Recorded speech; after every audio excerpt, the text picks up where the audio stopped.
Muy bien, buenas tardes, muchas gracias a todos por venir. Yo quiero agradecer a la Fundación de Amigos del Museo del Prado y al director de este curso que se hayan acordado de mí a la hora de organizar esta actividad. Como ha dicho la señora de Miguel, yo voy a hablar del entorno artístico de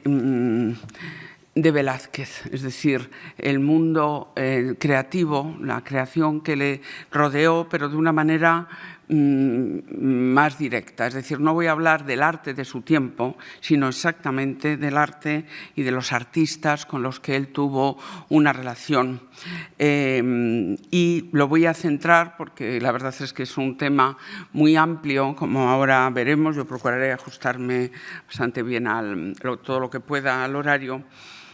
Lo voy a ajustar también a lo que fueron los dos lugares, los dos sitios donde él residió a lo largo de su vida. En Sevilla, de la que yo sé que han ya oído hablar de su producción y de su vida en la ciudad hispalense, y también de la capital, en Madrid. Sevilla, seguramente que eso ya ustedes lo han oído decir, era una de las ciudades más ricas en España de ese momento, una ciudad próspera gracias al lucrativo comercio con las Indias, sede de numerosos talleres artísticos en las que, por supuesto, había un mecenazgo aristocrático, proclive al encargo profano, pero lo que predominaba en la Sevilla de esos momentos eran las instituciones religiosas, los encargos de tipo religiosos, que es lo que eran en aquellos momentos, proporcionaban no solamente un mayor nivel, digamos, económico a los artistas, sino desde luego un mayor prestigio. Y si he puesto esta estampa, que no sé si ya la habrán visto ustedes anteriormente, es porque en ella, una estampa del siglo XVII, se puede ver con claridad el gran número de campanarios, de agujas, de siluetas, de edificios religiosos, de iglesias, de conventos, que en aquellos momentos eran absolutamente fundamentales en la vida y en la actividad artística de Sevilla en esos momentos. Por supuesto que no voy a poner obras de Velázquez, porque no es ese el tema, pero lógicamente tenía que empezar la conferencia al hablar de los otros, de aquellos que formaron parte del entorno artístico de Velázquez, tenía que hablar de Pacheco, y nada mejor que este cuadro de Velázquez para ilustrar mis palabras. Pacheco fue maestro y suegro, como saben ustedes, de Velázquez, pero yo voy a tratar también de mostrarles lo mucho que aportó al artista sevillano. Desde el punto de vista pictórico, Velázquez tenía, yo creo que desde que empezó a coger los pinceles, estaba mucho mejor dotado que Pacheco, pero sin embargo, Pacheco, que le debió evidentemente enseñar cuestiones técnicas, pero cumplió un papel absolutamente fundamental, incluso más allá, diría yo, del didáctico. Primero, Pacheco supo ver la calidad de su pupilo.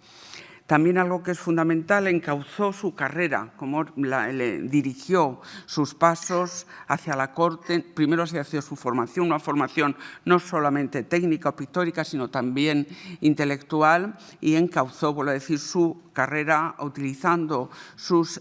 contactos para facilitar su llegada a la corte. Pero, como acabo de decir, es muy importante también la formación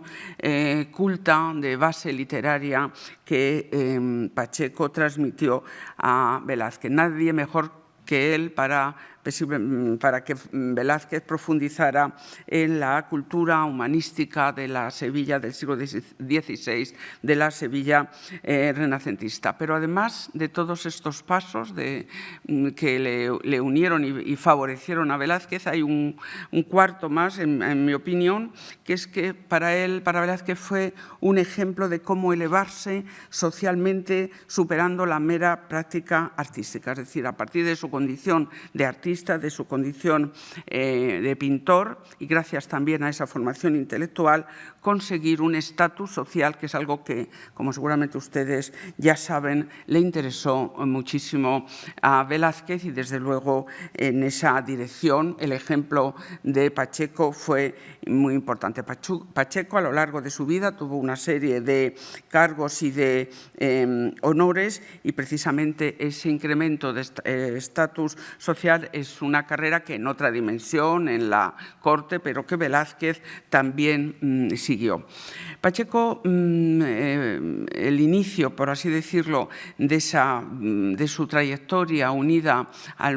importante ambiente cultural sevillano de ese momento, se vio favorecido por el hecho de que era sobrino de un canónigo de la catedral, un hombre también extraordinariamente culto, que lo aprovijó siendo prácticamente un niño y que le abrió muchos de esos caminos de contactos, como he dicho, sociales muy influyentes, que le permitieron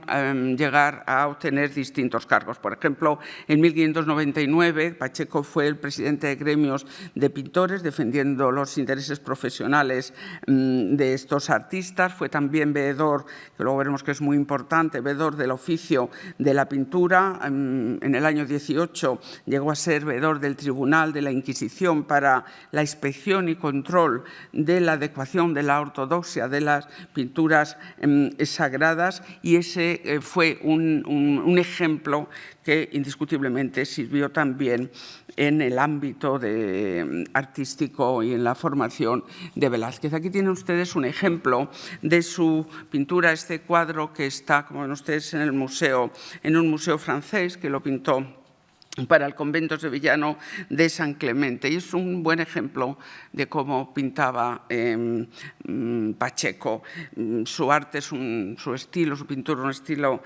arcaizante. Él realmente pintó a lo largo de aunque muere en la cuarta década del siglo, pero durante más de 30 años tuvo una actividad pictórica relevante, pero sin embargo su estilo se vio anclado en el mundo de las fórmulas tardomanieristas de la Sevilla de finales del XVI, con fuerte influencia italiana y flamenca. Este cuadro refleja muy bien su interés, por ejemplo, por el dibujo, por la claridad compositiva, pero también la utilización de modelos muy arquetípicos. Fíjense que es una obra de 1616, en esos años. Bueno, por ponerles una fecha, ya había muerto Caravaggio, es decir, que la pintura, incluso en el propio mundo andaluz, iba por otros derroteros, pero sin embargo Pacheco sí se mantuvo, como ya les he dicho, muy unido a esa pintura, haciendo una pintura un tanto rígida y fría a planteamientos anteriores. Aunque aquí ven cómo en la mesa, en ese Cristo servido por los ángeles a Cristo, él presta un especial interés a los elementos de naturaleza muerta, a los cacharros, indiscutiblemente influido por ese gusto en el ámbito sevillano de los bodegones con figuras de origen flamenco en los que se inició Velázquez, que seguramente ustedes ya conocen. A lo largo de toda la conferencia yo voy a tratar, en la medida de lo posible, para ilustrar mis palabras y las personalidades de los artistas de los que voy a hablar, utilizar obras del Prado. No en todos los casos, podemos del museo, porque me parece que también es una manera de acercarnos a la colección de este museo. Estas 4 tablas son las únicas pinturas que tiene el Museo de Pacheco y en ellas, ahí tiene también algún dibujo, pero en ellas ven su condición, por decir, de buen dibujante, su interés por la minuciosidad en el detalle, de origen flamenco, pero realmente es una pintura que en estos momentos está ya, empieza a estar claramente superada. No olviden que, por lo que he dicho al principio, que es el principal cliente, uno de los principales clientes de los pintores de ese momento, y desde luego en Sevilla y desde luego de Pacheco, era el mundo religioso, poco proclive a novedades. Sin embargo, en su producción hay una obra muy importante, una aportación muy importante y reflejo también de esos planteamientos intelectuales de amplios sectores de la sociedad sevillana, como es su decoración de algunos de los techos de la Casa de Pilatos, la residencia del tercer duque de Alcalá, que formaba parte de su círculo de relaciones, en la que Pacheco pintó al temple una serie de lienzos que encastrados en un armazón de madera, como están viendo ustedes en estas dos imágenes. No hay imágenes, no he podido encontrar imágenes mejores, pero que nos hablan precisamente o les ilustran de ese mundo realmente culto, conocedor de los temas mitológicos del que formaban parte tanto el duque de Alcalá como el propio Pacheco. El tema y algún otro tema, pero el tema fundamental es la apoteosis de Hércules, en el que Hércules asciende al Olimpo, que es la escena central para alcanzar la inmortalidad. Es un tema, él no era un semidios, no era un dios, puesto que era hijo de Zeus y de una mortal, de Almena, y debía de hacer ese proceso para conseguir la inmortalidad, de llegar al Olimpo, y este es un tema que se puede entender también, lo cual era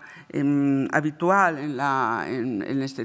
las lecturas de este momento, en las lecturas tanto literarias como incluso de estos temas mitológicos, interpretar con un sentido moralizante, porque lo que es aquí posiblemente se alude con un lenguaje alegórico es a los peligros que acechan, igual que a Hércules, pues también a todos aquellos que querían ser dignos de ascender y de entrar en el mundo de lo celestial. Las caídas de Ícaro y Faetón, que ven ustedes también en los laterales, con otras escenas, indican esos peligros. En este palacio y también en el taller de Pacheco, en algunas ocasiones se reunía una academia de carácter artístico-literaria integrada por los miembros más ilustres de la sociedad intelectual sevillana de ese momento, artistas, poetas, literatos, teólogos, nobles, que intercambiaban ideas sobre planteamientos estéticos, filosóficos, de carácter también artístico. Estas reuniones académicas impulsadas por Pacheco, que fueron muy importantes en ese momento, acercaron desde luego a Velázquez a un entorno que en otro lugar, posiblemente de la península, le hubiera sido muy difícil alcanzar. Este tipo de academias que seguían los modelos de las academias renacentistas italianas. Otro de los valores también de Pacheco, es muy importante, en su condición además de amigo de teólogos y de hombre, ya les he dicho, sólidamente formado y que tuvo ese cargo de veedor, de inspector de las imágenes sagradas, fue precisamente el encargo de la definición de algunas de las imágenes de los principales temas del arte católico. La Iglesia, después de Trento, del Concilio de Trento, terminado en los años 60, en el siglo XVI, quería, la Iglesia católica, controlar la ejecución por parte de los artistas, la difusión de las imágenes, la ejecución de las obras, de las pinturas, dentro de lo que era la ortodoxia de esos temas aceptados,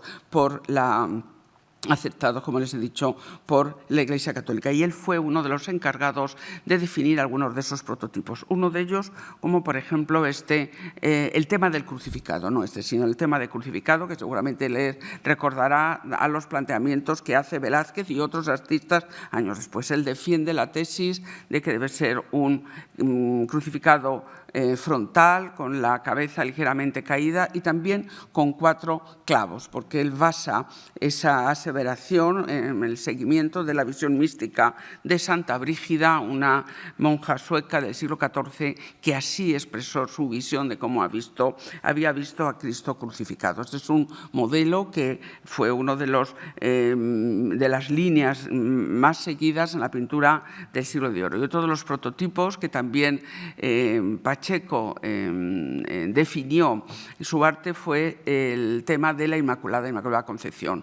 una una definición temática muy querida por la Iglesia, muy exigida por la Iglesia de esos momentos, precisamente para oponerse a la ideología protestante que negaba muchos de los postulados católicos sobre la concepción inmaculada de la Virgen. Y este tipo de modelo de mujer de joven con las manos unidas, con túnica roja o blanca y manto azul y coronada por las 12 estrellas según la visión de San Juan en el Apocalipsis es una de las creaciones de Pacheco que evidentemente fue seguida a lo largo de todo el siglo XVII. Pero también en este conocimiento, ese acercamiento a Pacheco es muy importante su contribución a la teoría de la pintura española del siglo de oro. Él escribió este texto que tienen ustedes en la pantalla, El arte de la pintura, mostrando precisamente esa es su condición de teórico, no de teórico del arte. Es una de las primeras aportaciones en la historia del arte español. Precisamente, uno de sus principales valores es ser el texto que primera vez se vinculó, se estableció una relación entre las artes y las letras, en la aportación teórica a la creación artística, algo que existía en Italia desde el primer Renacimiento, desde el 480, y que sin embargo en España era en aquellos momentos totalmente inexistente. Él trabajó a lo largo de muchos años, lo debió de iniciar hacia 1600, lo terminó en aproximadamente el año 38, él murió unos años después, pero el libro no fue, poco después, el año 44, pero no fue publicado hasta el año 49. El libro está formado por en conjunto por 3 grandes apartados y un apéndice de imágenes, precisamente las que él definía cómo debían de ser, siguiendo precisamente esa condición de veedor de las imágenes sagradas encargado por el Santo Oficio, cómo deben de ser las imágenes, los ejemplos, entre otros, que les acabo de poner. Y en los otros libros, en los 2 primeros, desarrollaba el tema de la pintura como un arte noble y liberal, equivalente a la poesía, por ejemplo, y a otras artes fundadas en preceptos teóricos, y un tercer libro ese destinado exactamente a explicar la práctica pictórica, es decir, cómo se pintaba en el siglo de oro, cómo se preparaban los colores, cómo se elegían y cómo también se disponían los soportes para ejercer la actividad pictórica en aquellos momentos. Este es un texto de una aportación de Pacheco absolutamente extraordinario. Y otro de los que en aquellos momentos él llevó a cabo, otra aportación importante fue, que seguramente han oído ustedes hablar también, su libro de los retratos. Es también a lo largo de una serie de años, Pacheco se dedicó a realizar retratos y breves reseñas biográficas de los principales personajes de ese mundo, de ese entorno en el que él vivió. Aquí tienen la portada del libro. El libro no se publicó hasta el siglo XIX, pero bueno, ustedes tienen la fecha que le dio de inicio. Tienen también cómo sería en el interior, vuelvo a decir, con la breve reseña biográfica, y en este caso el retrato de uno de los pintores importantes de Sevilla de finales del XVI, pero de campaña. La idea de Pacheco al crear estos dibujos, aquí tienen de nuevo el mismo retrato con un autorretrato pintado por el propio Campaña, que ha adquirido el Prado en fecha reciente. Este libro de retratos, que es un libro manuscrito, para él va a hacer una serie más de 70 originales que hoy se encuentran repartidos, los que se conservan entre el Museo Lázaro Galdeano y la Biblioteca del Palacio Real, la Biblioteca Real, y vuelvo a decirles, no se configuró como libro hasta la segunda mitad del siglo XIX, pero ahí antes valorado su condición de gran dibujante. Es verdad que él hizo algunos retratos, pero no tienen la calidad de sus dibujos. Recuerden que también hizo que Velázquez, seguramente ya lo habrán oído, pintara a Góngora para incluir después su dibujo, el dibujo de su efigie en este libro de retratos, que tenía tenía como principal misión por parte de Pacheco la de perpetuar la memoria y hacer homenaje a esos grandes intelectuales, personajes de la Sevilla de su tiempo. Entre los dibujos que él hizo está también el de Martín de Montañés, que tienen ustedes, perteneciente también al libro de retratos de Pacheco, que he acompañado con el retrato que hace de Montañés el propio Velázquez, y un retrato también más joven de Francisco Varela, que fue uno de sus discípulos que se encuentra en el Ayuntamiento de Sevilla. Y si quiero citar a Martín de Montañés, es que por lo menos voy a poner la imagen desde el Cristo de la Clemencia para decirles que, bueno, en aquellos momentos no era un desdoro en absoluto, que los pintores y los escultores, la escultura, posiblemente la imaginería, eran una de las artes más prestigiosas en la Sevilla de ese momento. No olviden que he hablado de la hegemonía del cliente religioso, y Pacheco colaboró en numerosas ocasiones con Martín de Montañés policromando sus esculturas. Posiblemente una de las más maravillosas, importantes, es este Cristo de la Clemencia, que también, bueno, lo traigo aquí para que vean como la iconografía que define, aceptada por la Iglesia, oficialmente por la Iglesia, Pacheco, también es recogida de Martín de Montañés, y para decirles que en esos otros artistas que trabajaron en el entorno de Velázquez, en este caso un Velázquez muy jovencito, desde luego en Sevilla la personalidad de Martín de Montañés fue absolutamente importantísima, porque un artista sólido, de raíces renacentistas, conocedor de la anatomía, del mundo italiano, una concepción elegante, contenida, y todos esos son valores estéticos que indiscutiblemente también influyeron o formaron parte del entorno de Velázquez. Aquí, bueno, los 4 clavos que muy característico de la zona andaluza, fundamentalmente por influencia de Pacheco, y luego simplemente esta imagen con un fragmento del contrato para decirles el contrato de cómo es un canónigo, Vázquez de Leca, un canónigo de la Catedral de Sevilla, quien le encargó a Martín de Montañés este crucificado de la sacristía de los Cálices, y en el contrato de la obra aparecen estas palabras: la exigencia por parte del cliente de ha de estar vivo, con la cabeza inclinada sobre el lado derecho. Bueno, lo que están ustedes leyendo, ven, se ajusta exactamente. Primero, esto es una muestra de cómo era la relación del artista con el cliente en aquellos momentos, incluso en artistas de primer rango como es Martín de Montañés, y para que vean ustedes hasta qué punto Velázquez en su trayectoria, en su carrera profesional, eludió bastante, en gran medida, estas exigencias que están viendo que eran absolutamente habituales en aquellos momentos. En Sevilla, junto a estos artistas que acabo de citar, llegó en los primeros años del siglo XVII, en torno a 1603, una personalidad artística diferente, renovadora, que fue Juan de Roelas. Aquí le tienen ustedes en el retablo que él hizo para la Casa Profesa de los jesuitas. Hoy es la Iglesia de la Anunciación, la antigua Casa Profesa. Ven ustedes como en el cuadro del altar mayor tienen la figura de San Ignacio de Loyola con el emblema en el pecho de la Compañía de Jesús, que aparece también en el rompimiento de gloria, IHS Jesus Hominum Salvator. Roelas, en el ambiente sevillano de esos momentos, representó la llegada de un mundo, una mirada renovada. Él no se sabe mucho de sus primeros momentos y de su formación. Debió, desde luego, de estar en Italia y particularmente en Venecia, porque la saturación de sus colores, la luminosidad, en el rompimiento de gloria que están viendo ustedes en la parte superior de este cuadro, en el que sí es verdad que en la zona inferior ven detalles más cercanos a un interés por el acercamiento al realismo de la fisonomía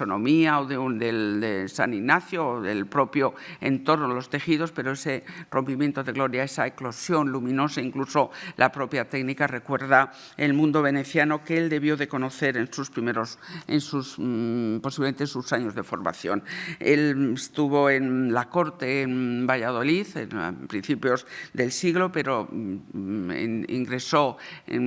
tomó las órdenes sagradas, se convirtió en sacerdote, y en 1603, en encontró un puesto en la Colegiata de Olivares, que es lo que le hizo trasladarse a Sevilla y donde realizó una obra muy importante. Una de sus obras posiblemente más conocidas también es este San Andrés para el Colegio de Santo Tomás de Aquino, donde había una capilla patrocinada por la próspera colonia de comerciantes flamencos. San Andrés, patrono de la Casa de Borgoña, era patrono de la Casa de Borgoña y de Flandes, de ahí la elección del tema. Y aquí tienen pues realmente lo que supuso un planteamiento absolutamente diferente a lo anterior Roelas, una pintura en la que realmente el tenebrismo en esos momentos tiene muy poca presencia en estos pintores que definieron la actividad pictórica en Sevilla en los primeros momentos. Ven cómo son unos primeros planos de tonos más intensos que se perfilan sobre unos fondos mucho más luminosos, gustando de la, que ya hemos visto en los cuadros anteriores, de la disposición en dos registros del cuadro, la zona terrenal y la zona celestial, que le permite ese protagonismo, vuelvo a decir, de las nubes, de los celajes, los ángeles, y cómo contrapone, muy de origen veneciano, ese interés por lo anecdótico, el niño que se sube al árbol, la disputa entre los sayones, con un planteamiento, si quieren ustedes, visual, de imágenes más vulgar, que es una lectura, un lenguaje evidentemente más novedoso. En esta Santa Ana también, enseñando a leer a la Virgen, ven el interés por la minuciosidad en la descripción, por ejemplo, de las joyas, muy de índole flamenco, también la descripción de los alimentos, de los tejidos, que forma parte de ese acercamiento al realismo propio de esos momentos, pero lo que prima en Roelas, lo que le aporta es este extraordinario enriquecimiento luminoso de sus obras, en las que, como ven ustedes, él utiliza una técnica mucho más suelta, más jugosa. Mi intención de mostrar estos pintores de los que hablo y su presencia en el Prado. En el Prado hay dos cuadros atribuidos, uno es que tienen ustedes en la pantalla, que no tienen una especial relevancia. Y para terminar con el mundo sevillano, en esta pantalla tienen el nombre de un pintor ya más joven, más cercano en sus fechas de nacimiento al propio Velázquez, pero bueno, que era mayor. Él tuvo además un prestigio y digamos, un cierto éxito en los primeros años, enseguida, en los primeros años del siglo. De hecho, seguramente habrán oído ustedes ya explicar que antes del ingreso de Velázquez en el taller, como aprendiz en el taller de Pacheco, estuvo unos meses precisamente en el Francisco de Herrera, en el taller de Francisco de Herrera. El padre de Velázquez decidió después cambiarle. En estas dos, posiblemente era un hombre que tenía fama, vamos, y así aparecen los escritos y las fuentes de la época, fama de muy mal carácter, y desde luego, como les he tratado yo de explicar, la elección de Pacheco fue absolutamente decisiva para la proyección posterior, la vida posterior desde todos los puntos de vista de Velázquez. En esta pantalla tienen un cuadro de la izquierda, de esta apoteosis de San Hermenegildo para el colegio del mismo nombre, donde ven, y en la parte inferior tienen a San Isidro y a Leandro, los patronos de Sevilla, donde ven ese interés por el rompimiento de gloria, por la luminosidad que ya hemos visto en Roelas y que este pintor Roelas había aportado al mundo sevillano. Es un gran cuadro de altar en el que él se muestra habilidoso desde el punto de vista, como os digo. Francisco de Herrera fue un buen pintor que pronto, precisamente porque posiblemente era más joven que los anteriores, se sumó a ese lenguaje del naturalismo tenebrista, más deco-italiano, de proyección de Caravaggio. Este es un cuadro que, como ven ustedes, pinta a final de los años 20. Este sí está en el Museo del Prado. Esta es una serie que le encargaron precisamente para el Colegio Franciscano de San Buenaventura, una serie en la que participó también con algunos ejemplos Zurbarán, y ven ustedes en ese cuadro ya la presencia de esa monumentalidad en las figuras, la individualización en los modelos, el realismo en los rostros, la cercanía cercanía al espectador, en la cercanía terrenal, en la expresión de los temas, que es propio realmente de lo que en esos momentos la pintura del naturalismo tenebrista estaba desarrollando en otras escuelas. En los dos cuadros ven perfectamente resumido ese panorama del avance ya de Sevilla en esa dirección, pero ya en ese avance, en esa dirección, finales de los años 20, Velázquez ya no estaba en Sevilla.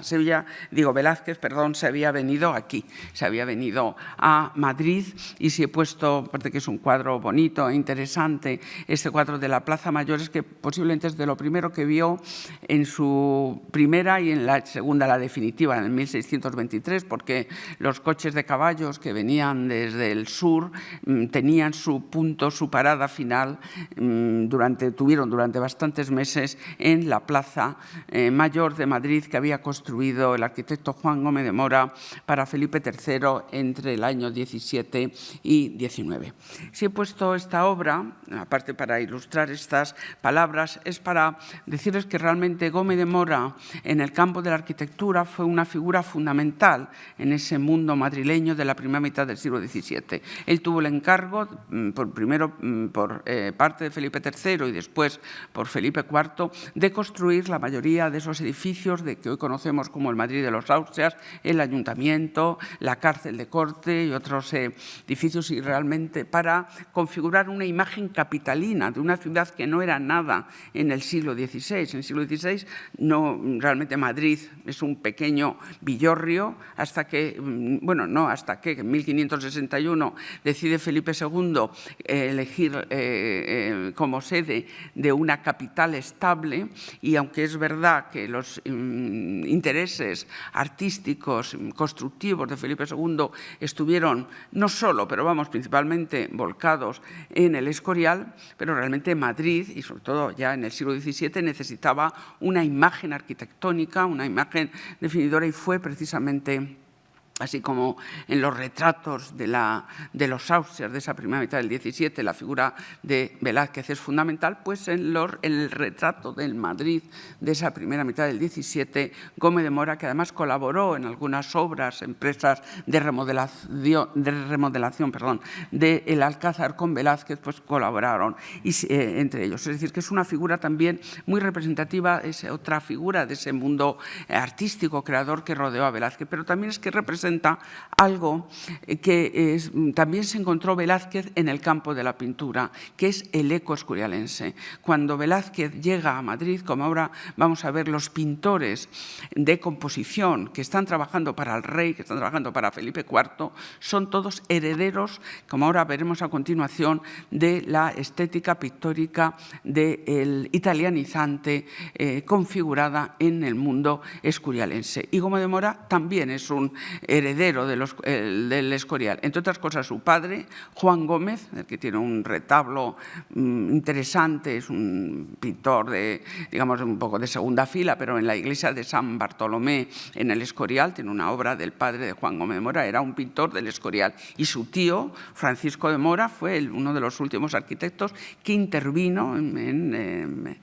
la obra del Escorial, un arquitecto importante también en el Madrid en torno a 1600. Es decir, que el Escorial y la personalidad de ambos, o de la pintura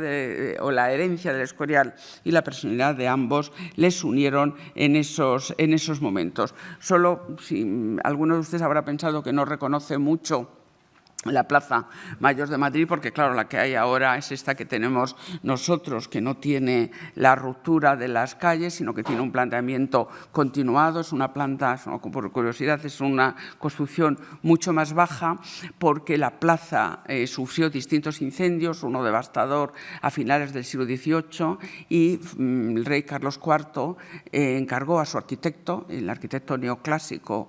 Gómez de Mora, el arquitecto del edificio, como saben ustedes, Gómez de Mora, Juan de Villanueva, el arquitecto del edificio principal del Museo del Prado, que la rehiciera, y la rehizo con unos planteamientos pues, de un concepto espacial diferente, rebajó la altura, unió los paramentos y paramentos corridos, uniéndolos con estos arcos, es decir, que es una plaza diferente. Pero el Madrid que conoció, al que llegó Velázquez, sí es el del plano del año 22, el año de Mancelli. Para que ustedes se sitúen, aquí está el Alcázar, que ahora vamos a ver, aquí está el Alcázar, el río, y Madrid llegaba pues hasta la orilla prácticamente, a las cercanías del monasterio de los Jerónimos, que aquí lo tienen ustedes, que sería el germen después, muy poco después, del Palacio del Buen Retiro. Aquí tienen la Plaza Mayor, la Puerta del Sol. Este es el Madrid, que en esos momentos estaba configurando como una capital. Él llega no a residir en ese momento, pero a trabajar. Aquí tienen un detalle de cómo era el Alcázar en la época de Felipe II, pero me ha interesado compararle con el Alcázar ya en el siglo XVII, con la intervención de Gómez de Mora, que precisamente para darle la imagen capitalina de los chapiteles apuntados, de la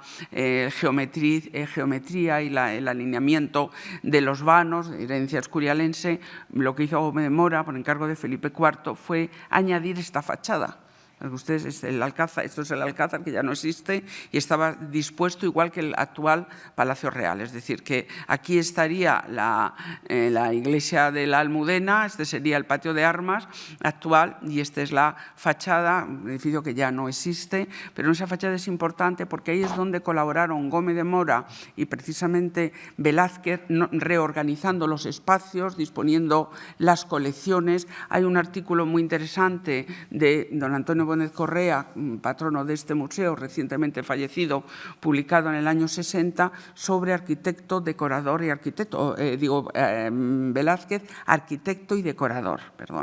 publicado en el Archivo Español de Arte, en el que él expresa, porque además en algunos documentos de la época a Velázquez también se le denomina como arquitecto, un arquitecto inventivo, distribuidor de espacios, es decir, que eso enriquece más la personalidad de ese momento. Cuando él viene a la corte, lo que viene es a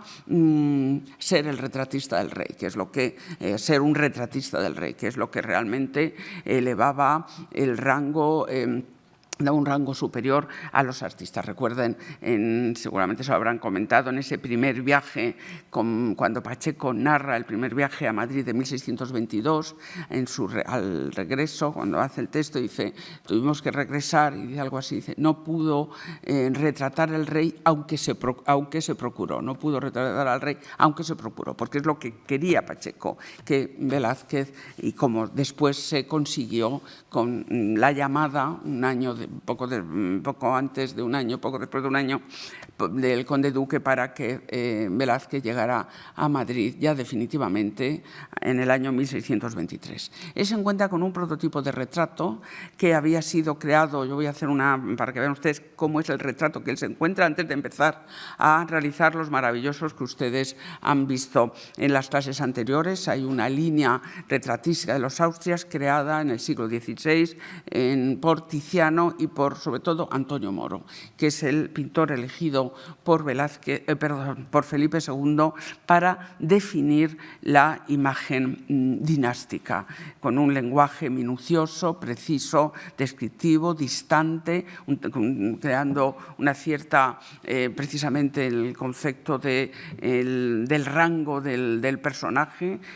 buscando una cierta frialdad, porque evidentemente la representación de los reyes no era la de cualquier persona. En la línea de Moro, realmente los primeros retratistas son los que se formaron con él, entre ellos el principal creador de la línea retratística de los Austrias fue Alonso Sánchez Coello, formado con Moro, que se dedicaba también eso lo comento porque lo vamos a ver en algunas ocasiones, tuvo la obligación en algunos momentos no solamente de retratar a Felipe II o a miembros de su familia, como el que están viendo ustedes aquí en el retrato de Isabel Clara Eugenia, sino también por necesidades de políticos de enviar un retrato del monarca a distintas cortes o la decoración de distintos sitios reales a copiar los retratos de Moro, los retratos como acaban de ver ahora. El anterior es el de Moro, no, perdón, este que he puesto aquí, perdón, antes, es el de Moro, y este que ven ustedes, que es inmediata, es igual, enviado a Viena, es exactamente igual, es una copia, algo que a lo que Velázquez pues generalmente tampoco se vio abocado. Sánchez Coello, a partir, por decir, del modelo de Moro, es el que crea el tipo de retrato de corte, en el que define, mejor dicho, a partir de Moro, el tipo de retrato de corte en España. Vuelvo a decir, un retrato severo, de una elegancia muy austera, en el que prima, desde luego, el carácter representativo. Él también, Sánchez Coello, va a iniciar este tipo de retratos de los infantes que estaban destinados a la idea de la continuidad dinástica, a mostrar la continuidad de la dinastía en las distintas generaciones. Después de Sánchez Coello, el continuador de esta línea fue Pantoja, formado precisamente también en el ámbito de Coello. Él trabajó para Felipe II, como ahora veremos, y también para Felipe III en los primeros años de su reinado. Es el mismo tipo de retrato. Si ustedes, no tiene la calidad de Sánchez Coello, un poco más seca la pincelada, pero es ese mismo tipo un tanto rígido. Él estuvo con la corte, además en Valladolid, en los primeros años del siglo XVII, 1601, 1606, y allí en Valladolid, bueno, aquí tienen estos retratos que están en la misma línea, casi frontal, ligeramente también girado, con un fondo de cortinaje, algún mueble. Este es uno de los más conocidos, pintados por Pantoja en los últimos años de Felipe II, en el que aparece también esa columna de fondo, que es muy característica de la dinastía, de los retratos de la dinastía de los Habsburgo. Pantoja estuvo en la corte en Valladolid,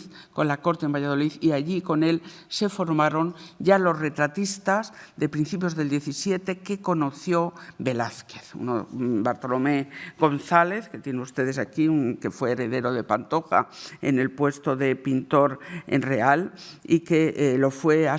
fue pintor del rey hasta el año 1617. Es un pintor, y ustedes, algo más rígido y más seco. Hay numerosos retratos de él en la Encarnación, en el museo, por supuesto en el museo, también en Patrimonio Nacional. Aquí tienen algunas de en el caso de Ana de Austria, una de las copias que hizo, o por ejemplo otra vez el retrato de Margarita de Austria, donde ven ese interés por la descripción exacta de las calidades y ese alejamiento en la expresión del rostro, que es tan característico de este tipo de retratos. Y para enlazar con Velázquez, la corte del mundo retratístico es la figura de Rodrigo de Villandrando,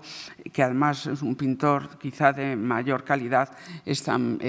fundamental, porque Villandrando se formó posiblemente también en Valladolid, en la órbita, desde luego, de Pantoja, y ven ustedes estos retratos que siguen ese mismo, la columna, el cortinaje, la misma técnica. Ven ahí ya un jovencito, Felipe IV, precisamente cuando él muere en 1622, su puesto de pintor de rey pasa a manos de Velázquez. Es decir, que este es el tipo de retrato que Velázquez se encontró, los otros retratos que se encontró cuando él llegó a la corte. Él tuvo, sobre todo en los primeros momentos, adecuarse evidentemente a un prototipo que era oficial, pero además de la calidad de su ejecución, que ustedes ya han visto ahí en los retratos de Velázquez, a pesar del distanciamiento protocolario lógico, hay un hálito vital realmente, que es lo que Velázquez, con su gran arte, consiguió aportar a este tipo de temas. Pero en los cuadros de composición, la corte, Velázquez se encontró con otros artistas, en este caso también, como les he dicho al principio, procedentes de ese núcleo escurialense. Madrid, les he dicho que no existía como ciudad relevante hasta prácticamente los primeros años del siglo XVII, a pesar de esa capitalidad. Pero antes, en la actividad de Felipe II, con la construcción del monasterio Escurial,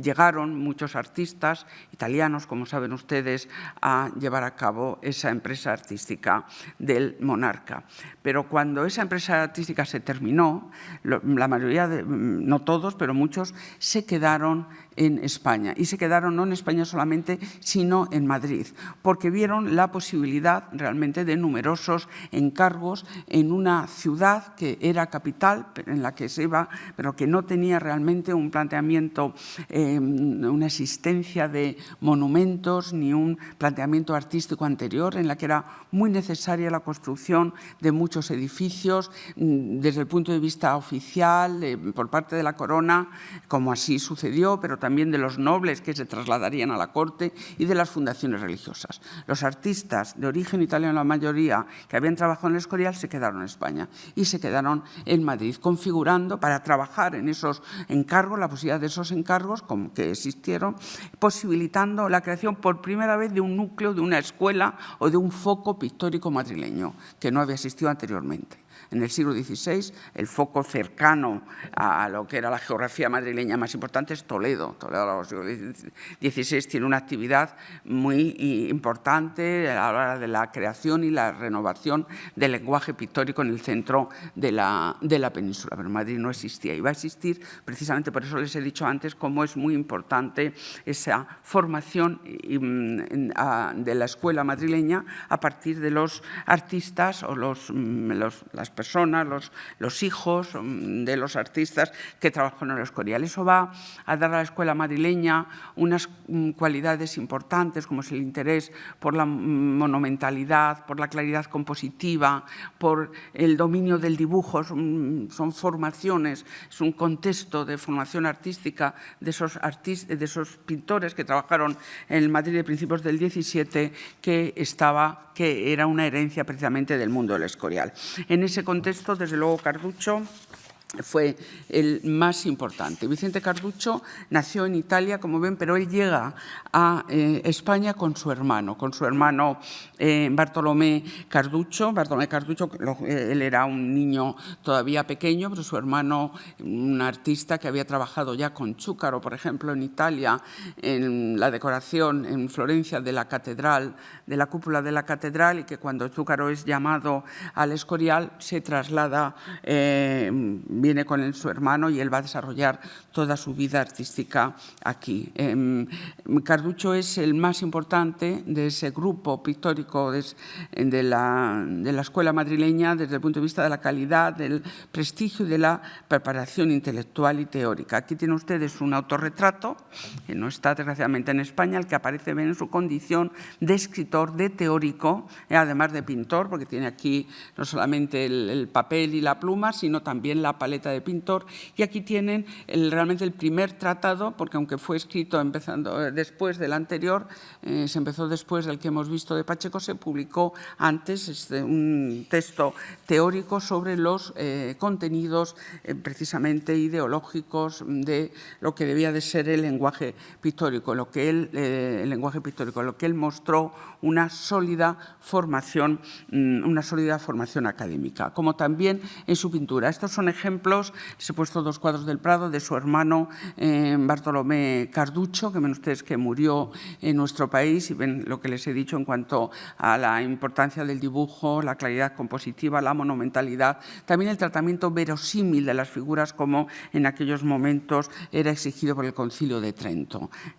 Con Carduccio, evidentemente, se formó su hermano Vicente, que pronto, gracias al apoyo de su hermano, encontró encargos relevantes en la corte, como por ejemplo este retablo, el retablo del monasterio de la Encarnación de Madrid, que es una fundación real. El retablo que están viendo ustedes no es el que él ideó, porque esto es fruto de una remodelación neoclásico, pero sí es suya el cuadro de la Anunciación, en el que ven la obra de Carduccio en esa línea también de conocimiento de la pintura italiana, de la pintura veneciana, con el interés por la luz y del color y por la habilidad compositiva, creando también, igual que habíamos visto en Sevilla, esa distribución de la composición en dos registros, pero no es muy proclive a el ecotenebrista, el mundo tenebrista, sino al contrario, es un pintor extraordinariamente interesado por la luz. El éxito, entre otros, de sus retablos, como por ejemplo el que acabamos de ver, hizo que él hiciera cuadros posiblemente para oratorios, para devoción privada del mismo tema, como este que tiene el cuadro, pero él trabajó en Madrid en otros encargos religiosos. Es el autor de la pintura de este retablo de las Carboneras, está en la plaza del Conde de Miranda, que tiene ustedes también. Él es el autor de la pintura. Ven en la Santa Cena, en esta imagen central, donde ven, está interesado en la expresividad, en la relación entre los personajes, en la claridad en cuanto a la ordenación de la jerarquía iconográfica de la obra. Él conocía también perfectamente lo que en esos momentos se hacía en Italia, y en composiciones como esta que tienen ustedes del Museo del Prado, pues ven el perfecto conocimiento de la expresión en los rostros, de la delicadeza, ese lenguaje italianizante muy tendente a la idealización. Una de las posiblemente aportaciones más relevantes que les puedo citar de Carduccio en esos momentos es la realización de uno de los primeros conjuntos monásticos, es decir, una serie de cuadros destinados a instituciones, a claustros, y en los que con una secuencia continuada se narraba a lo largo de una serie de obras la vida y milagros y la historia de la orden, destinada a la ilustración y a la enseñanza para los miembros de la comunidad religiosa. Este conjunto de cuadros que él hace para la Cartuja del Paular tiene algunos colaboradores, pero él muestra,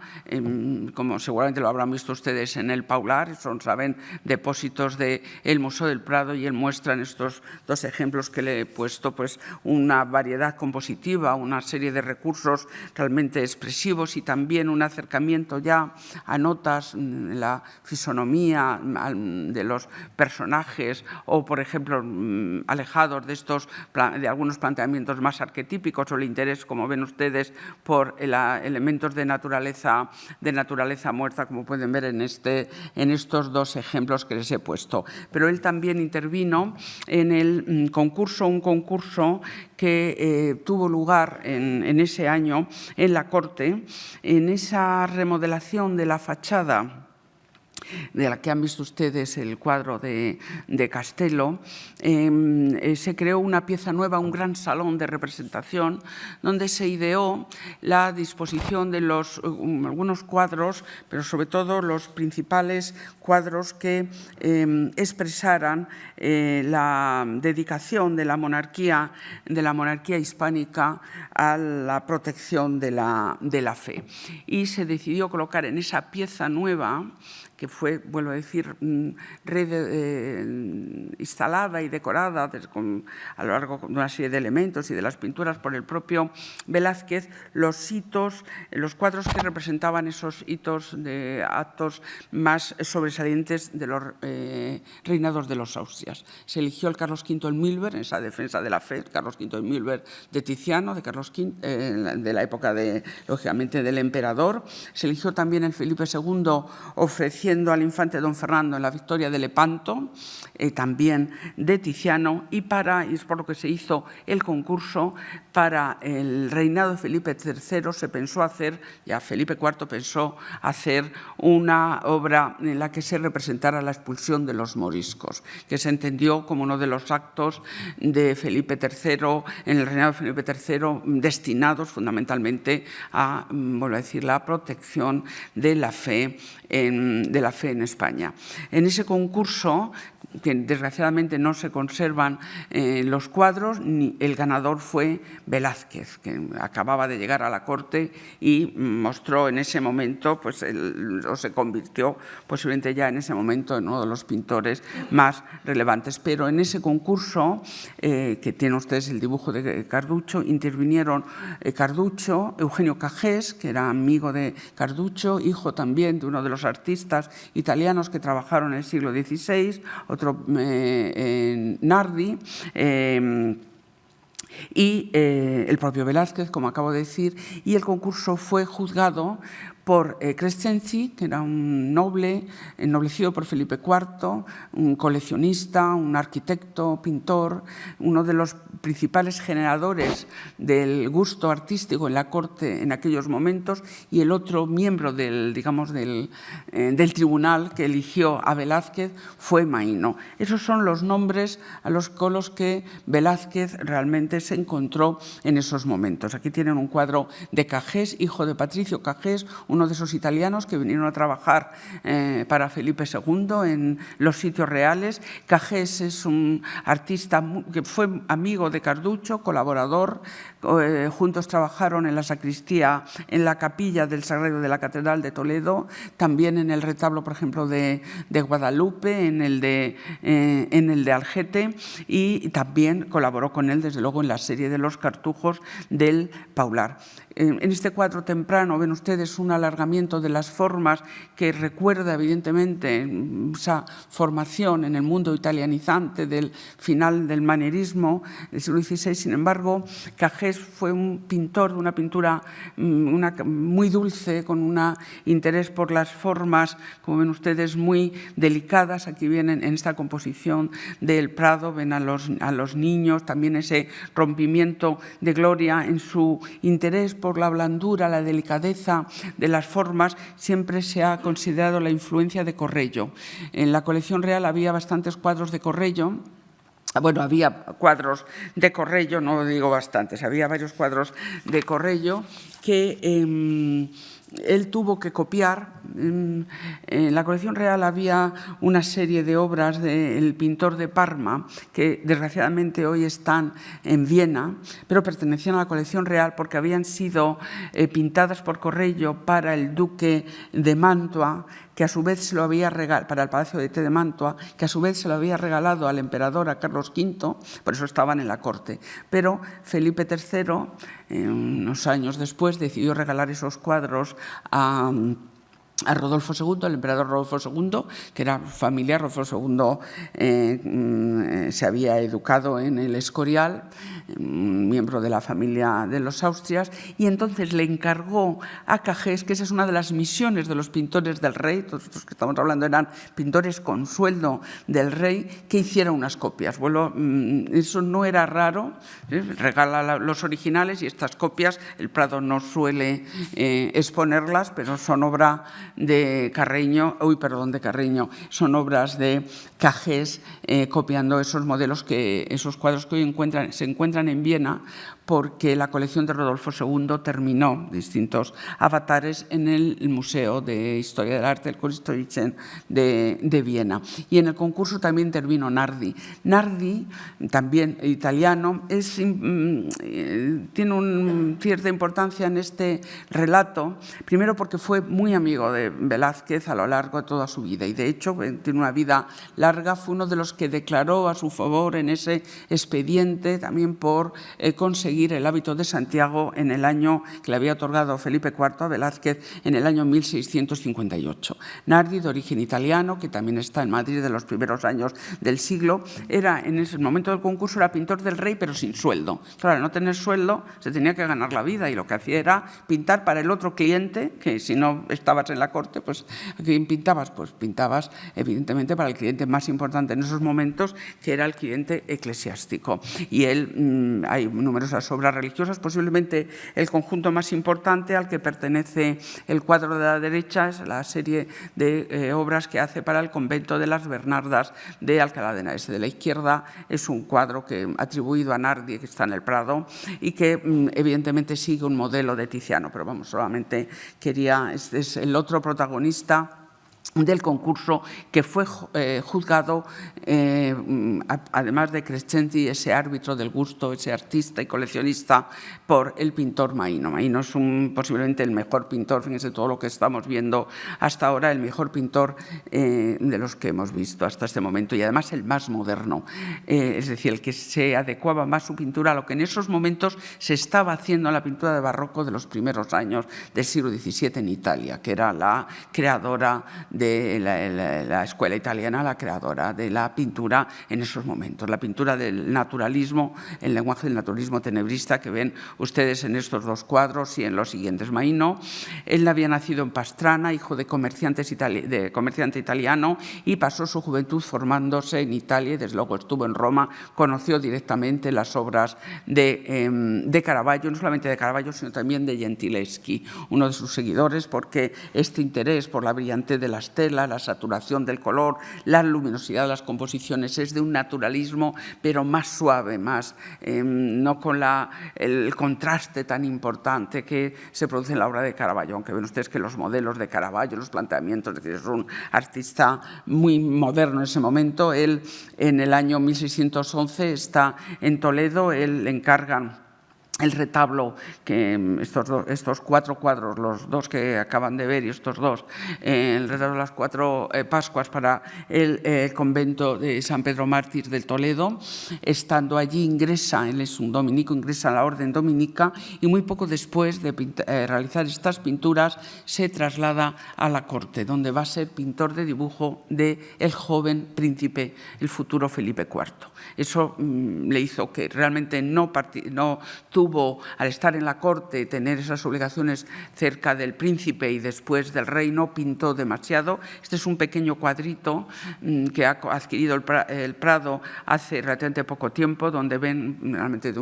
está pintado sobre cobre, es una auténtica miniatura, algo exquisito, que les invito, como otros cuadros, que vayan a ver a las salas, donde ven como aúna perfectamente los modelos de Caravaggio, pero esos paisajes más luminosos que nos unen su pintura, lo que está haciendo Aníbal Carraccio en esos momentos también en el núcleo romano. Su conocimiento de la pintura y su calidad es muy importante y él tuvo siempre un puesto muy cercano junto al rey. Miren también este retrato que tiene el Prado. No, ya les digo que no tiene una obra, en el momento que él no tiene una necesidad de pintar, no tiene una obra muy extensa. Ese es un retrato magnífico, ven ustedes, cercano al eco del Greco, pero una técnica mucho más concreta, más minuciosa. Miren los golpes de luz, que es algo que va a hacer Velázquez después, con los que siluetea la imagen para separarla del fondo. Velázquez, en estas recreaciones, se ocupó también de esto. Su entorno artístico fueron los sitios reales, desde luego la colección real. Bueno, en estas recreaciones por ordenador actuales pueden ustedes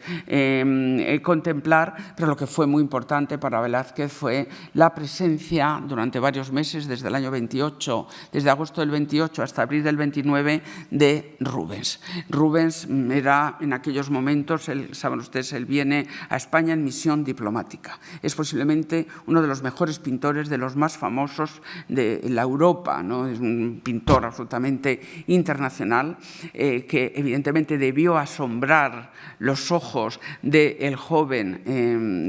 pintor Velázquez, y más quizá cuando le vio en esos meses copiar a Tiziano. Hay otros cuadros, el Prado él va a copiar a Rubens cuadros de Tiziano que había en la colección real para penetrar en su técnica, para tratar de acercarse a lo que era, y estamos hablando, vuelvo a decir, de un pintor absolutamente consagrado. Eso debe ser fundamental también como aprendizaje, además, evidentemente, de la recomendación de que fuera a Italia, pero verle trabajar y verle cómo se acercaba al arte de Tiziano debió de admirarle tanto como su propia personalidad. Este es uno de los cuadros, para mí es un cuadro paradigmático de la colección del museo, porque muestra su riqueza, su carácter histórico, ¿saben? Lo pinta en 2 veces y en esa estancia Rubens añade, además de la parte superior, este lateral. Y ahí se autorretrata, ¿ven? Se está autorretratando. Y ahí tienen ustedes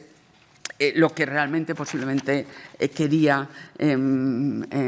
Velázquez convertirse en un artista cortesano. El ideal en esos momentos era indiscutiblemente Rubens. Era diplomático, era un humanista, era un hombre culto, un hombre rico, con una solvencia, unas relaciones internacionales extraordinarias. Yo creo que cuando Velázquez en esas,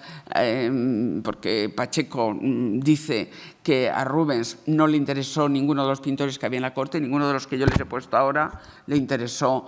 según Pacheco, pero sí Velázquez, y que fueron juntos al Escorial, y aquello debió de ser absolutamente extraordinario para para Velázquez. Ese mundo es el que él se encuentra y que va a participar en la decoración del Salón de Reinos, que ustedes ya han visto. Aquí tienen 3 ejemplos de la actividad de esos pintores mayores que estaban en la corte, que participan en el Salón de Reinos, también con Zurbarán, que viene de Sevilla, pero también en la serie del Salón de Reinos participan artistas más jóvenes, que con un perfil similar al de Velázquez. ¿Qué quiero decir con esto? Que habían nacido en distintas zonas de la península y que vienen a Madrid, como él con unos apoyos y con la posibilidad de relaciones del propio Pacheco, como les he mostrado, pero ellos vienen pues buscando ese trabajo que les he dicho que había en esos momentos, en lo que era posiblemente el foco, en un momento en que Sevilla se iba hundiendo económicamente, el que era el foco de creación y de posibilidades profesionales para los artistas, y ellos, los dos, tanto Leonardo, que viene de Zaragoza, como Pereda, que viene de Valladolid, se llegan a la corte. No van a ser pintores del rey, pero van a participar en algunos encargos reales. El más dotado, estoy poniendo para ilustrar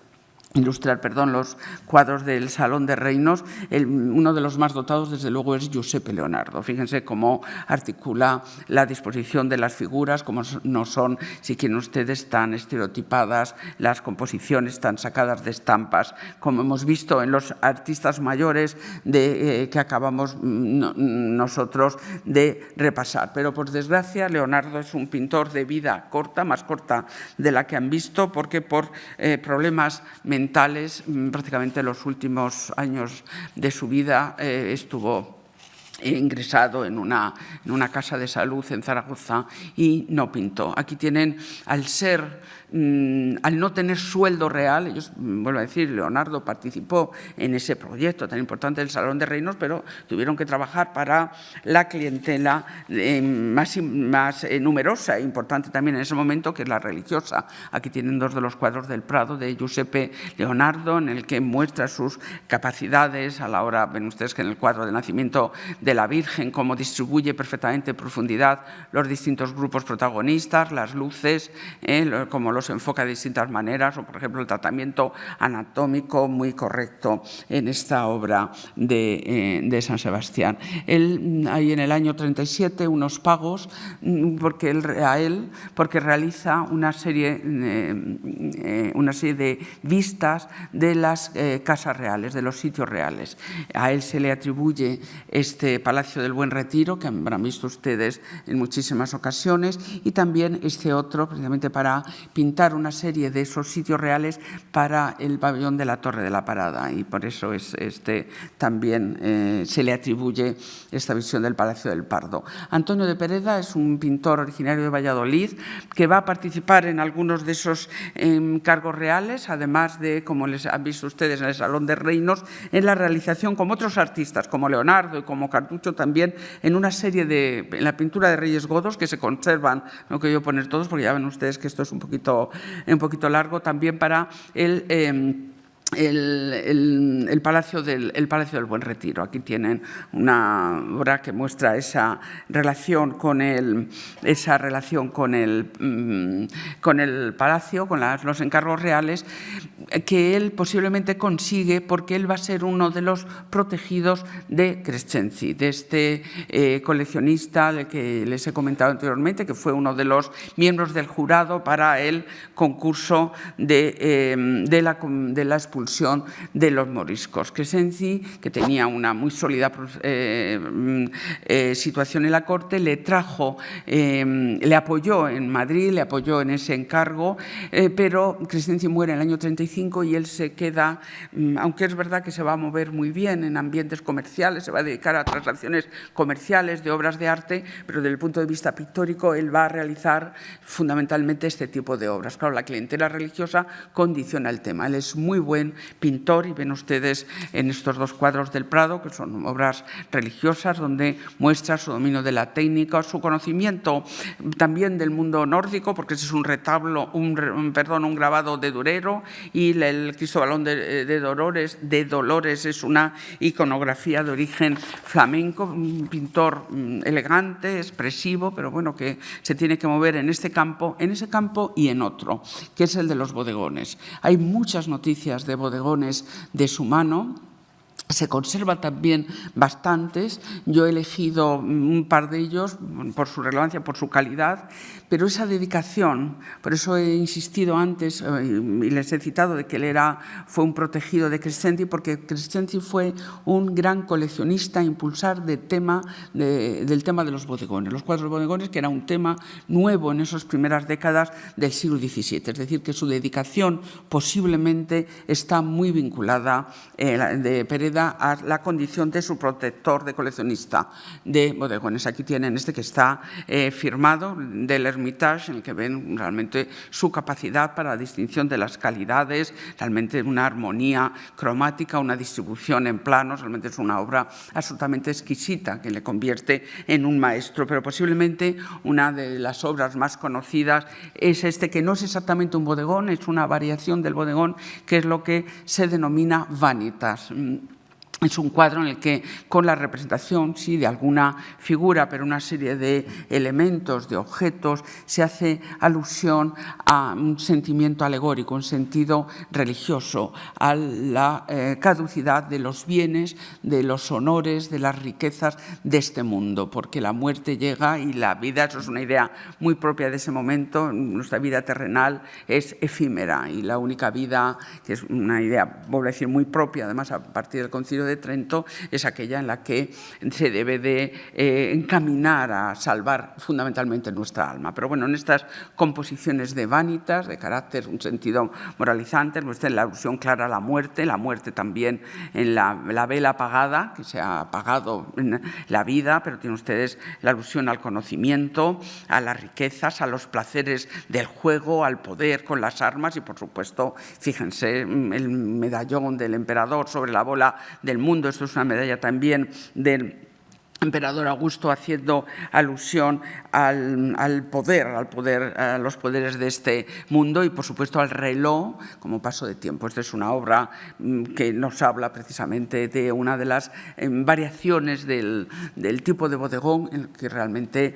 Pereda tuvo una especial importancia. Y este cuadro que le tienen ustedes en la Academia, durante mucho tiempo ha sido atribuido a Pereda, pero el propio Pérez Sánchez, que lo había atribuido a Pereda, relativamente poco antes de fallecer, lo atribuyó a Francisco de Palacios, y lo he traído primero porque es una vanitas también, una alusión al paso, como la vida es un sueño, la muerte llega casi sin darnos cuenta, y tienen ustedes también la alusión al paso de tiempo, a los juegos, a los placeres, a la muerte, al conocimiento, porque este Francisco de Palacios, según Palomino, fue discípulo y seguidor de Velázquez. Entre los discípulos y seguidores más cercanos, el que está más inmediato a él, desde luego, es Martínez del Mazo, que se va a completar su formación con él, pero que fue también su yerno. No se sabe nada de Mazo hasta el año 33, cuando no se sabe apenas nada, hasta que se casa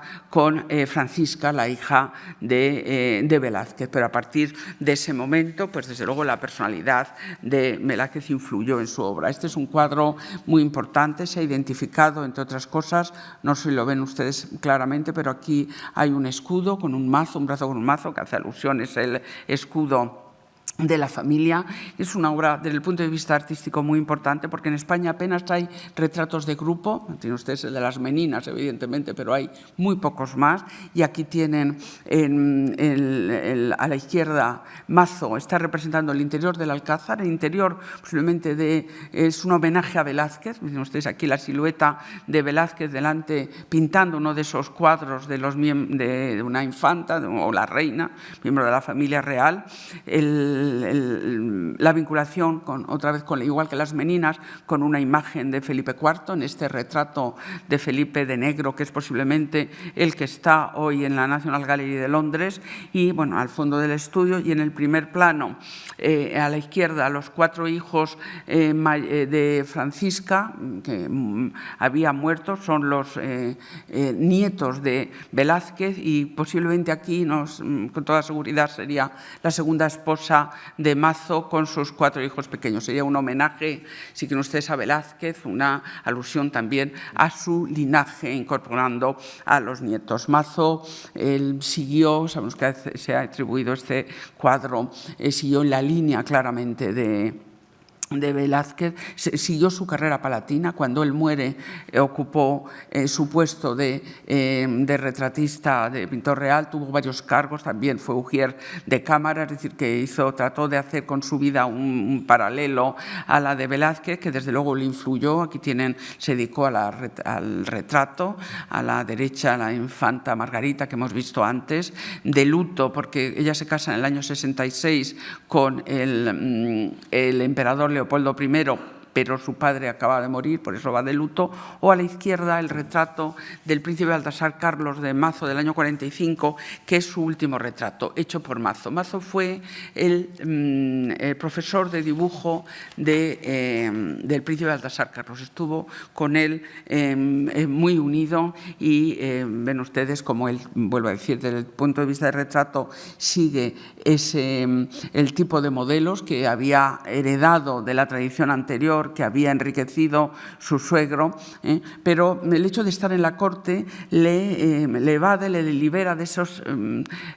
tiranía o la hegemonía, si quieren ustedes, de los encargos religiosos, y le permite acercarse a otros temas. Entre otros casos, Mazo, entre otras cosas, Mazo hace esta maravillosa vista, que es un caso único por su tamaño. No se conoce ninguna vista de ciudad española que realiza Mazo. Precisamente él acompaña al rey y a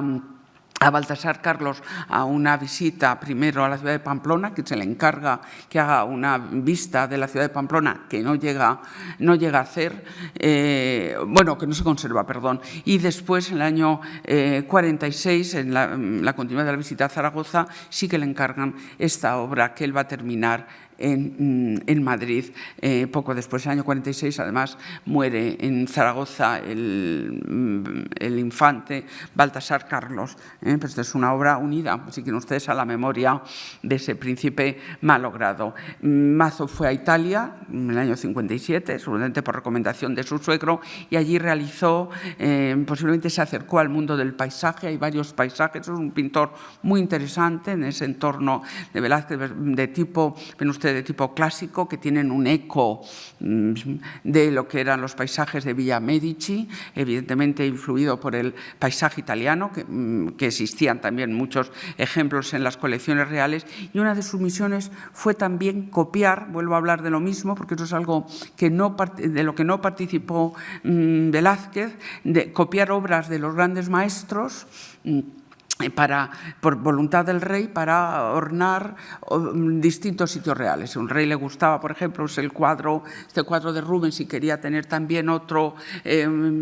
similar en el Pardo, donde fuera, o Tiziano, pues encargaba a sus pintores que los copiaran, y Mazo también hizo numerosas de esas copias. Ya terminando en ese entorno, desde luego hablar de Pareja. Juan de Pareja, que he puesto aquí su retrato, saben ustedes que fue su ayudante, mulato y esclavo de origen, que le acompañó al viaje de Italia, que es cuando realiza ese retrato, que seguramente habrán ustedes ya visto. Y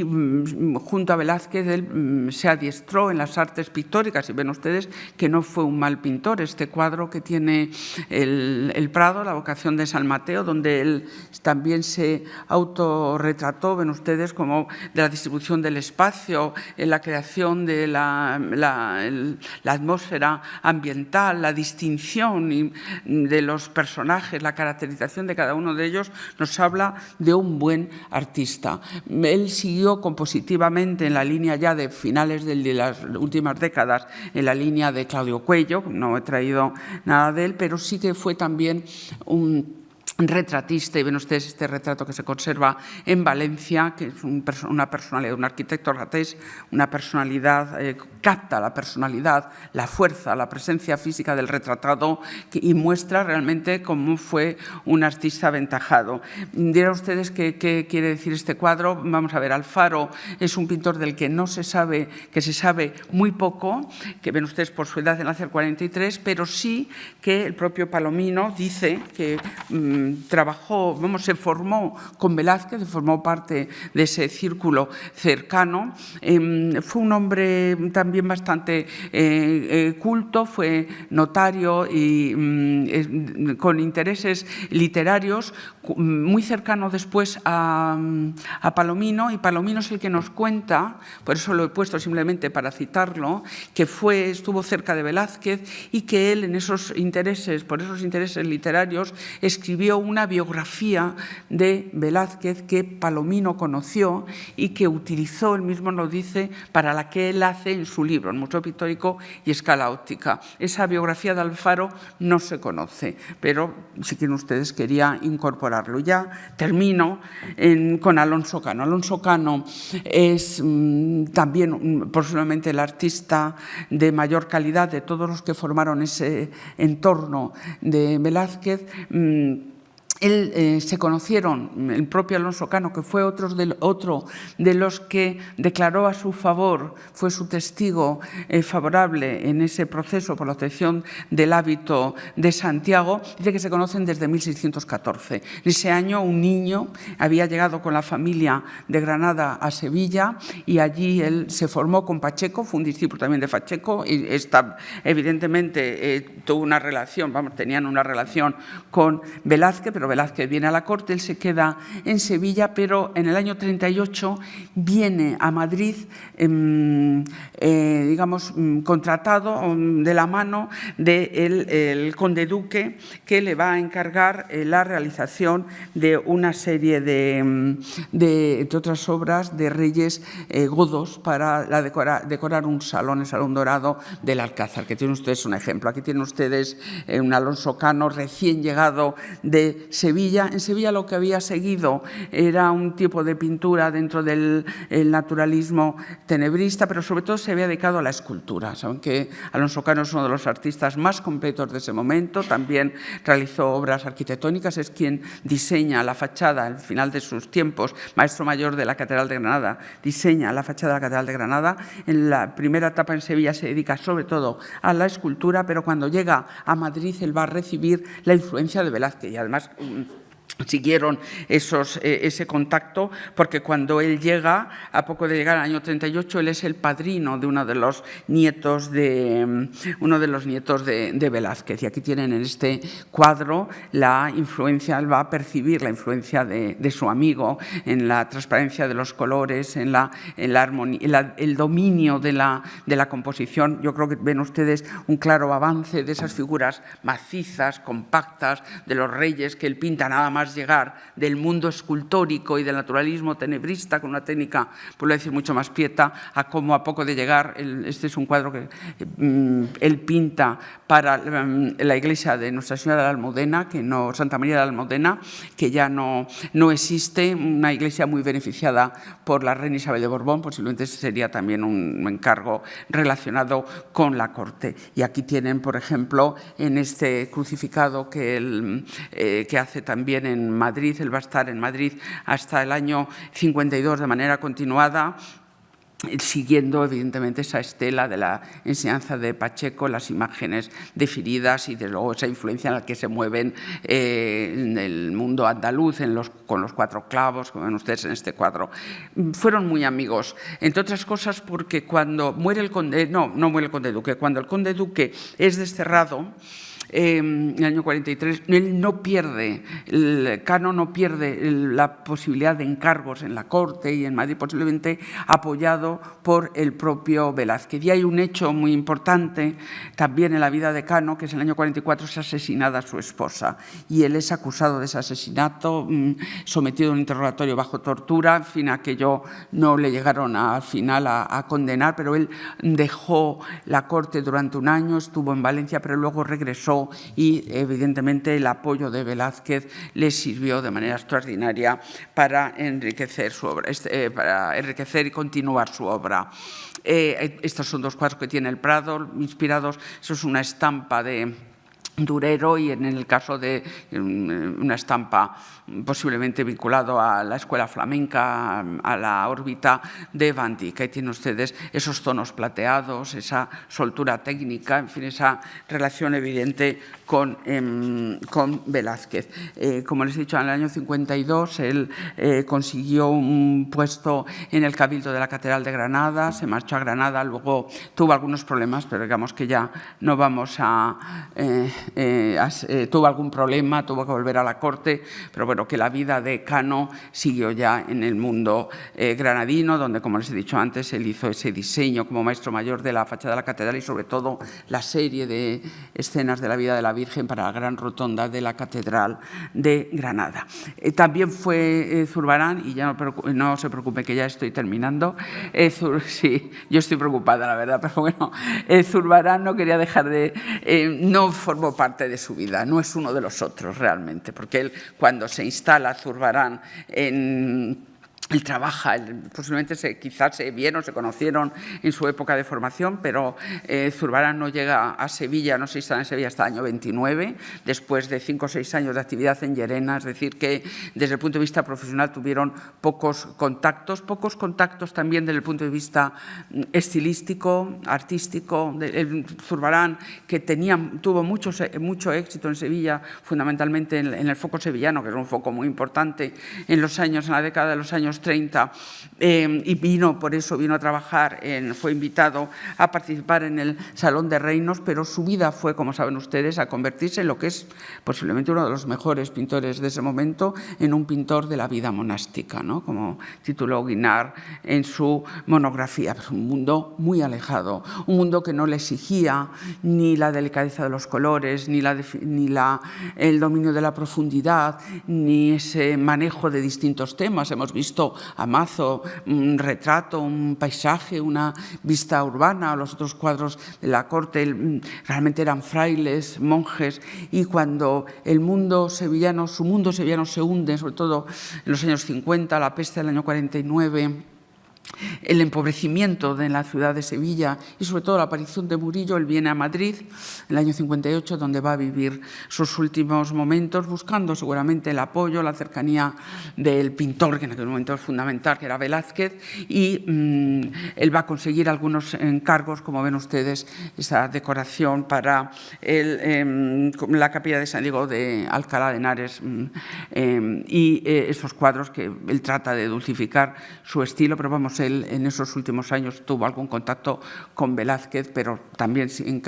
lo he traído porque en esos años estuvo aquí, declaró a favor de Velázquez, pero su mundo forma parte de otra historia. En los años 50 trabajó en Madrid, realizó este maravilloso cuadro Herrera el joven, el hijo del Herrera, el viejo que hemos visto al principio, un pintor que se forma, huyendo parece ser del carácter de su padre, se forma en Italia y viene a Madrid haciendo este cuadro para la iglesia de San José, entonces convento de Carmelitas Descalzos de Madrid, donde ya es una pintura del pleno barroco, de ese barroco escenográfico, teatral, creado en Italia, la que Velázquez no forma parte, no es el mundo de Velázquez, igual que no es el mundo de Velázquez ya. Es verdad que el siguiente pintor de